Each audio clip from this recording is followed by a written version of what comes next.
Hello NEET candidates, welcome to my channel. Andhra Pradesh state ने MBBS course के management quota का stay vacancy round का schedule release कर दिया है।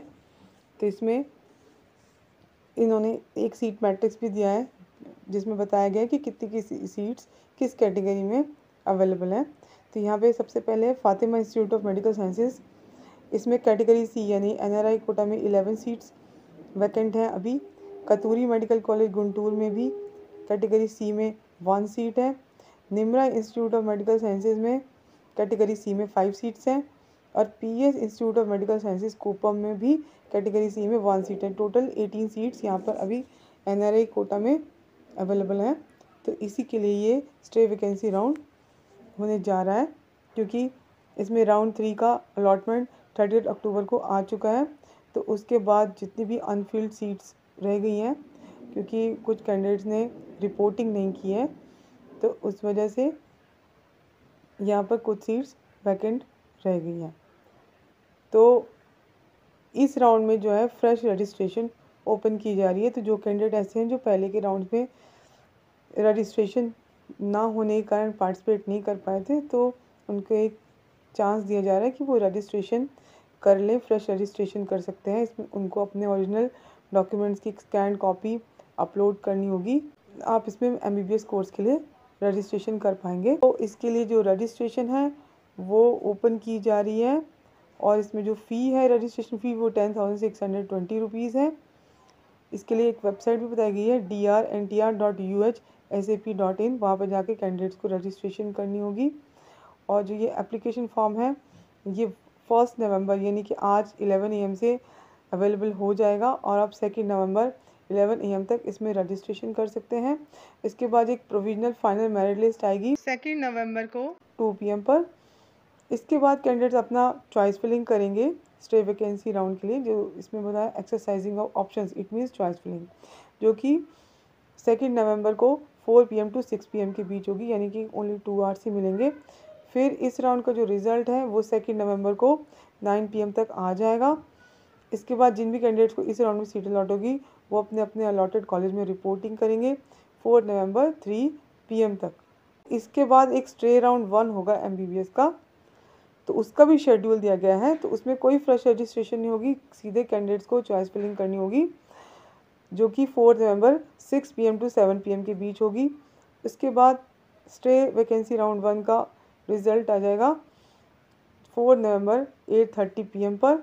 इसके बाद जिन भी कैंडिडेट्स को सीट अलॉट होगी वो रिपोर्टिंग करेंगे 5 नवंबर 2 PM तक का ही डेट एंड टाइम दिया जा रहा है। तो बहुत ही कम टाइम है। तो जो भी कैंडिडेट्स अभी भी एमबीबीएस कोर्स में एडमिशन लेने में इंटरेस्टेड हैं तो वो इस में रजिस्ट्रेशन करके एक बार अप्लाई कर सकते हैं। इसके बाद ये बताया गया कि कौन कौन से डॉक्यूमेंट्स आपको अपलोड करने हैं। जैसे नीट का रैंक कार्ड होता है, बर्थ सर्टिफिकेट के लिए आप अपना 10th का जो एसएससी मार्क्स का स्कोर कार्ड है वो डाल सकते हैं, और जो भी आपकी क्वालिफाइंग एग्ज़ाम है यानी कि जो 12th का होता है वो आपको डालना होगा।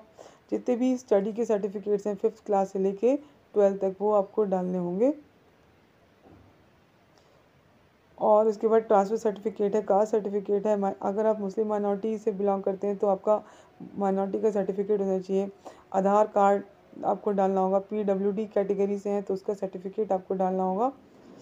और अगर आप एनआरआई कोटा से बिलोंग करते हैं, उसके लिए आप अप्लाई करना चाहते हैं, तो एक तो आपको डिक्लेरेशन डालनी होगी जो कि एनेक्स्चर 2 दिया गया है, वो आपको डालनी होगी। तो इसमें कैंडिडेट को भी डालनी है और जो आपके एनआरआई रिलेटिव हैं उनको भी ये साइन करना है। दोनों को ही साइन करना मैंडेटरी है। और या तो कोई ग्रीन कार्ड हो या सिटीजनशिप कार्ड हो या पासपोर्ट हो, कुछ भी आपको चाहिए होगा इनमें से। और आपको copy of NRI bank statement चाहिए होगी फॉर द लास्ट 6 मंथ, या फिर लेटेस्ट इलेक्ट्रिसिटी बिल या फिर गैस बिल या फिर वाटर बिल, जो कि एनआरआई रिलेटिव के नेम पे होना चाहिए। वीज़ा या ड्राइविंग लाइसेंस को एक्सेप्ट नहीं किया जाएगा। और जो ओवरसीज़ इंडियन सिटीज़न है या पर्सन ऑफ इंडियन ओरिजिन है और फॉरेन नेशनल, उसके लिए आप एनेक्स्चर 3 देख सकते हैं, प्रॉस्पेक्टस में दिया गया है। उसके बाद कैंडिडेट का लेटेस्ट पासपोर्ट साइज़ फ़ोटो होना चाहिए, मैंडेटरी है। और एक स्पेसिमेन सिग्नेचर कैंडिडेट को डालना होगा, वो भी मैंडेटरी है। इसके बाद कुछ इंस्ट्रक्शंस बताई गई हैं। स्टूडेंट अथॉरिटी कोटा के लिए जिन्होंने एप्लीकेशन सबमिट की है उनको मैनेजमेंट कोटा के लिए कंसीडर नहीं किया जाएगा। और ये जो भी आप एप्लीकेशन और प्रोसेसिंग फ़ी पे करेंगे ये नॉन रिफंडेबल है, यानी आपको रिफ़ंड नहीं होगी। तो ये क्या है कि अगर आप कोर्स ज्वाइन करना चाहते हैं तभी आप इसमें चॉइस फिलिंग करें, अदरवाइज़ ना करें।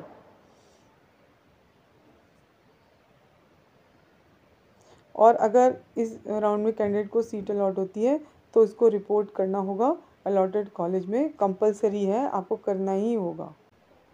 स्टे वैकेंसी राउंड 1 के कंप्लीट होने के बाद स्टे वैकेंसी राउंड 2 का शेड्यूल आएगा।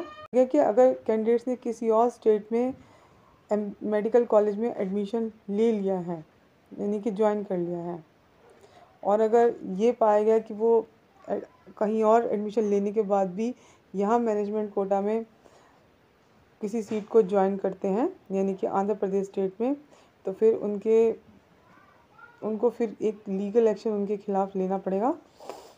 तो क्योंकि ये एनएमसी की गाइडलाइन है तो ऐसा कैंडिडेट नहीं कर सकते। अगर ऑलरेडी ज्वाइन कर चुके हैं तो फिर इसमें अप्लाई ना करें।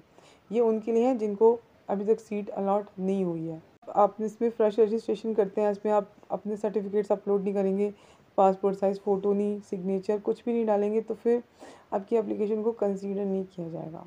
इंपॉर्टेंट बताया गया है। इसके बाद ये इसमें एनेक्चर 2 दिया गया है, ये आप इस नोटिस के साथ देख सकते हैं। तो ये पूरा इंपॉर्टेंट अपडेट था जो कि मैंने आपको बताया। फिर भी कोई क्वेरी हो तो आप मुझे कमेंट बॉक्स में कमेंट करके पूछ सकते हैं। Thank you.